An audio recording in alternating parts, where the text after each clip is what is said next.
মুহূর্তে বৃষ্টির পূর্বাভাস। উত্তরবঙ্গে অতি ভারী বৃষ্টির পূর্বাভাস। উত্তরের 5 জেলায় ভারী থেকে অতি ভারী বৃষ্টির সম্ভাবনা। আমাদের সঙ্গে রয়েছেন আমাদের প্রতিনিধি বিশ্বজিতের থেকে জানতে চাইবো, বিশ্বজিৎ, কি আপডেট রয়েছে রথযাত্রার জন্য আলিপুর আবহাওয়া দপ্তরের তরফে? দেখো, রথের দিন বৃষ্টি হবে, উত্তরবঙ্গেও বৃষ্টি হবে, দক্ষিণবঙ্গেও বৃষ্টি হবে। তবে উত্তরবঙ্গে যে পরিমাণ বৃষ্টি হচ্ছে গত কয়েকদিন ধরে, আগামী কাল পর্যন্ত সেই অতি ভারী বৃষ্টির সতর্কতা থাকছে।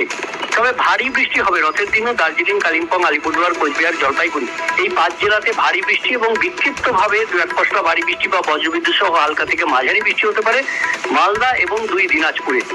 দক্ষিণবঙ্গের ক্ষেত্রে যে বিক্ষিপ্তভাবে 2-1 জেলায় ভারী বৃষ্টি হচ্ছে, সেই ভারী বৃষ্টি হয়তো থাকবে না, কিন্তু Dakshinbanga fairly white spread rain, অর্থাৎ বেশিরভাগ জেলার অন্তত 50% এলাকায় এই বৃষ্টির সম্ভাবনা থাকছে। তবে বৃষ্টিটা হালকা থেকে মাঝারি বৃষ্টি হওয়ার সম্ভাবনাই বেশি থাকছে। এই মুহূর্তে মৌসুমী অক্ষরেখা সেটি রয়েছে একেবারে দক্ষিণবঙ্গের আসানসোলের ওপর দিয়ে বঙ্গোপসাগর, উত্তর পূর্ব বঙ্গোপসাগর পর্যন্ত বিস্তৃত রয়েছে। আর এই সক্রিয় মৌসুমী অক্ষরেখার কারণেই বৃষ্টি রাজ্য জুড়ে।